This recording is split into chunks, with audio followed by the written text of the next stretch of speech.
여행과 관련된 법적 분쟁에 대해서 살펴봤는데요. 또 해외여행 떠났을 때 어떤 불확실성, 사고 이런 거에 대비해서 여행자 보험을 좀 들어야 하나 고민이 아마 들 겁니다. 그리고 공항 가서도 현장에서도 뭔가를 또 가입할 수 있다고 하고요. 하나하나 한번 따져보실까요? 돈워리 투자백서 연금박사 상담센터 이영주 대표와 함께합니다. 안녕하세요. 안녕하세요. 이영주입니다. 여행자 보험 네. 어떻게 필요성 자체는 어디 꼭 들어야 한다라고 보세요? 네, 뭐 최소한은 있어야 한다. 라고 보고 있습니다. 요즘 이제 5월달 되고 가을이 되니까 여행 많이 가시지 않습니까? 네. 지금. 이게 여행자 보험이 실제로 해외 여행 가셨을 때 국내에 있는 경우에는 국내에서 여행 다니다가 국내 보험들이 있으니까 국내 의료기관은 뭐 전국 어디를 가든 상관없잖아요. 네. 근데 해외에서 여행 중에 아프거나 다치는 경우에 해외 의료기관을 가야 됩니다. 근데 그 해외 의료기관 치료비는 내가 부담하면 되는 것이지만 거기에 대한 보상을 받을 수는 없거든요. 네. 국내 보험으로. 그렇기 때문에 이제 그 해외 의료기관 방문해서 여러 번 치료비가 발생했을 때에 대한 준비를 하실 필요가 있을 거고 또 여행하다 보면 소지품을 도난당하는 경우도 있잖아요. 네. 또 파손된 경우도 있고 그다음에 또 여행 중에 의도치 않게 타인에게 피해를 끼치는 경우도 있습니다. 이런 경우 발생할 수 있고요. 그다음에 이런 부분에 대한 어떤 배상 책임이 발생한다거나 손해가 발생했을 때 그런 부분 보장이 필요한 거. 자, 그래서 그런 부분이 필요하기 때문에 여행을 좀 가시는 분들은 이게 사소하게 생각하시지 마시고 확률은 낮지만 그래도 당하게 되면 또 큰 피해가 발생하니까 이런 부분에서 좀 가입하실 필요는 있을 것 같습니다. 그러면 여행자 보험이 세부적으로 어디까지 어떤 걸 보장해 주는지를 좀 봐야죠. 대부분 이제 보험사별로 특약들이 거의 비슷하거든요. 예. 보시면 크게 해외 상해 의료비, 해외 질병 의료비 이런 게 있습니다. 그러니까 해외에서 상해나 질병을 당해서 병원 치료를 받을 때 거기에 발생한 비용을 실손 보상하는 우리 실비보험 잘 아시죠? 네. 발생한 병원비를 일정한 한도 내에서 실비 보상하는 것이 가능하고요.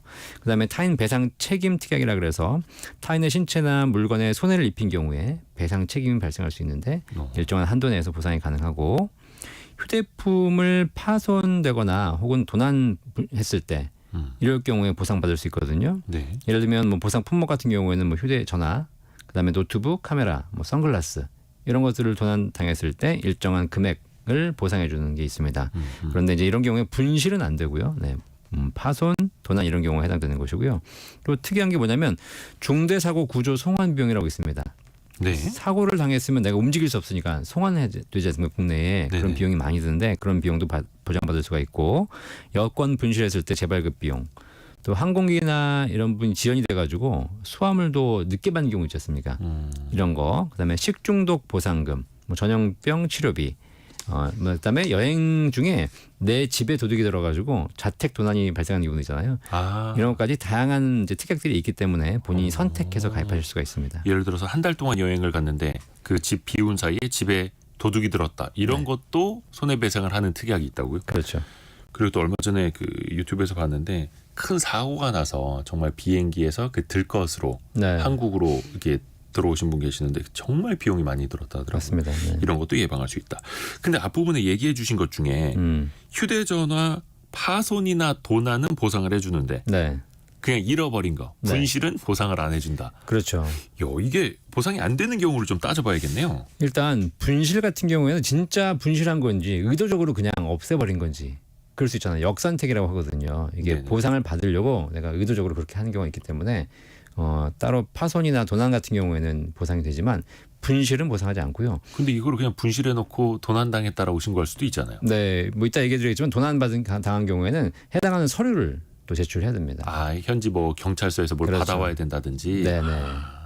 그리고 신용카드라든가 뭐 지갑을 잃어버렸지만 네네. 지갑에 현금이라든가 뭐 항공권, 신용카드가 있었을 경우 이런 건 보상하지 않고요.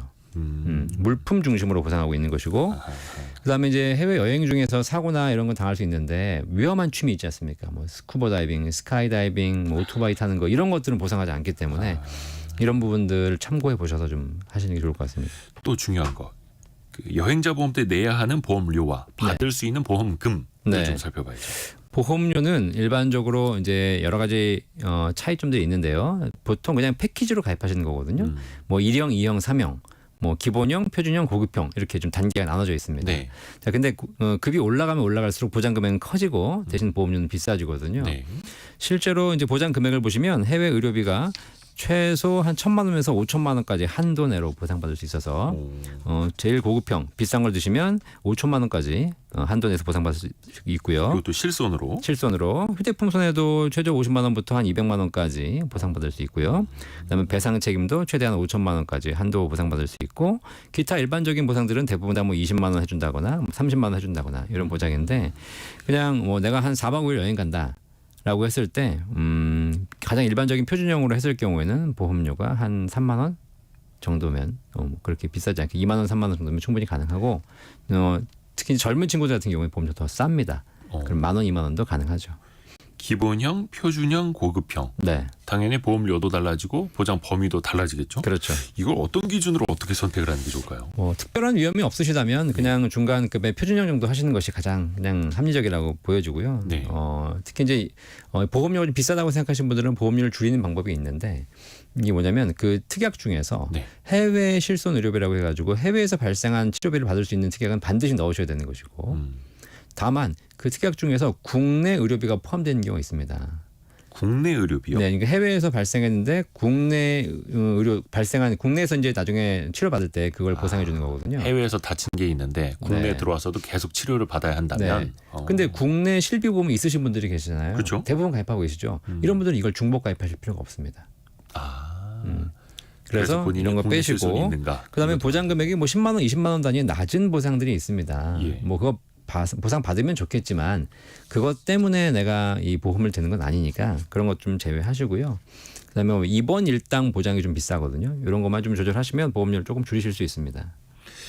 해외 병원에서 일단 치료비가 발생을 했고 그러면 그 상황에서 나 실손보험 하나 있는데 네. 이거 갖다가 혹시 해외 병원에서 써먹을 수는 있나요? 네, 안 됩니다. 그래서 여행자 보험을 드셔야 되는 가장 큰 이유죠. 내가 전 국민의 지금 거의 80% 90%가 국내 실손 보험을 가입하고 계시지 않습니까? 이걸로 해외 병원 치료비를 보장받을 수는 없습니다. 그렇기 때문에 해외 병원에서 치료받는 건 반드시 여행자 보험 따로 가입하셔야 되는 것이고 물론 아까 말씀드린 대로 해외에서 내가 아프거나 다쳤지만 국내에 돌아와서 국내 병원에서 치료받게 되면 네. 국내 실손보험 가입하신 게 있으니까 그걸로 보상받으시면 되니까 중복으로 가입하실 필요는 없겠습니다. 그리고 여행자 보험 같은 경우에는 보험금 청구를 어떻게 해야 됩니까? 특히 이게 현지에서 발생할 일을 네. 내가 입증을 해야 돼서 네. 뭔가 좀 필요한 서류가 그러니까 사실 있을 것 이게 같아요. 보험을 가입은 했지만 청구할 때가 더 큰 문제거든요. 그래서 현지에서 만약에 뭐 서류 안 떼오면 이거 그럼요, 난감한 네. 거네요. 그리고 뭐 언어 차이도 있지 않습니까? 그래서 현지에서 병원에 가시게 되면 그 우리나라와 똑같이 의사 소견서라든가 진단서 그다음에 진료비 세부 내역서, 약제비 영수증 이런 걸 발급 요청하셔야 됩니다. 네. 이거 영어를 할 줄 알아야 되잖아요, 그죠? 그러니까 조금 공부하셔야 되고요. 그다음에 휴대폰이 파손됐을 경우에는 파손 사진이라든가 피해 내역서 당연히 준비하셔야 되는 것이고 수리받으신 경우에 수리한 영수증도 필요합니다. 그다음에 항공 수화물 같은 경우가 지원됐다면 항공사 확인서가 필요합니다. 그다음에 도난 시에는 경찰에 신고하셔서 도난 사고 증명서를 발급받아야 보상이 가능하지. 그냥 내가 조산당했다라고 얘기만 하신다고 해서 보상되는 건 아니니까 이런 부분을 좀 각각 좀 챙겨보실 필요가 있습니다. 현지의 병원이라든지 경찰서라든지 항공사라든지 이 확인서, 증명서를 반드시 가져와야 네. 입증하고 보험금을 받을 수 있다. 도난 사고 시에는 목격자 확인서도 필요합니다. 아, 그래요? 네. 근데 그거는 이제 또 같이 여행 간 사람이 있으면 그렇죠. 또 가능할 네. 수 있겠고요. 여행자 보험 가입은 공항에서 바로 할 수 있지 않나요? 네, 공항에 가면 다 하실 수 있죠. 예. 그런데 이제 공항 가면 좀 바쁘잖아요. 정신없죠. 항상 티켓도 챙기셔야 되고 그렇기 때문에 굳이 그렇게 하지 마시고 모바일로 다 가능합니다. 그냥 여행자 보험 인터넷에 검색하셔가지고 거기서 바로 한 2분 3분이면 가입하실 수 있으니까 그리고 패키지화돼 있기 때문에 그냥 클릭 몇 번 해서 하시게 되면 기본적으로 다 가입하실 수 있으니까 그렇게 사시고요. 그다음에 그 보장 시간도 내가 다 입력할 수 있습니다. 3시 출국이다. 그러면 3시부터 돌아온 날 9시까지 이렇게 다 할 수 있으니까 편하게 가입하실 수 있습니다. 야, 정말 편리해진 시대입니다. 예전에 어디 이제 공항 가면은 여행자 보험 가입할 수 있는 부스 어디 있나 이거 찾아봤었는데 네. 이제는 그냥 모바일로 다 되죠. 마지막으로 여행자 보험 가입할 때 특히 유의할 점 좀 정리해 주세요. 일단 그 질병 있으신 분들이 있어요. 그런 평소에 경우에 질병. 평소에 그런 경우에 해외 질병 입원 치료비 특약이 안 될 수 있으니까 네. 그건 좀 참고하실 필요가 있고요. 주로 이제 어린 아이들을 데려가신 분들은 반드시 좀 가입하셨으면 좋겠다. 왜냐하면 아이들은 현지 가서도 병원 이용할 가능성이 높기 때문에 네. 그리고 여행자 보험 관계는 아니지만 현지 가셔가지고 병원을 이용하시려면 병원이 어디 있는지 위치 확인을 좀 해야 됩니다. 미리미리. 그래서 이제 자녀들 데려가신 분들은 병원 위치를 확인하고 가는 것도 좀 필요한 것 같고요. 여행자 보험 가입에서 하나 좀 명심하실 게 뭐냐면 출국 후에는 가입이 불가능합니다. 여행 가서는 이제서 가입하자 이게 안 되기 때문에 출국 전에 반드시 체크하셔야 되고, 그다음에 해당 가입 기간 이제 여행 기간이 연장되거나 줄어드는 경우가 있지 않습니까? 네. 이런 경우 현지에서 전화를 통해서 보장 기간을 연장 또는 단축이 가능하니까 만약에 여행 일정이 바뀌신 분들은 보험사에 전화하셔가지고 체크해 보시면 되겠습니다. 내가 일주일짜리로 예약을 했는데 예를 들어서 한 2, 3일 일정이 더 길어졌다. 네. 요거 연장할 수 있다라는 거죠. 있습니다. 보험도 마찬가지고. 근데 출국 이후에는 여행자 보험 가입이 안 된다. 네. 미리미리 체크를 해놔야겠네요. 연금박사 상담센터 이영주 대표 통해서 여행자 보험에 대해서 살펴봤습니다. 고맙습니다. 감사합니다.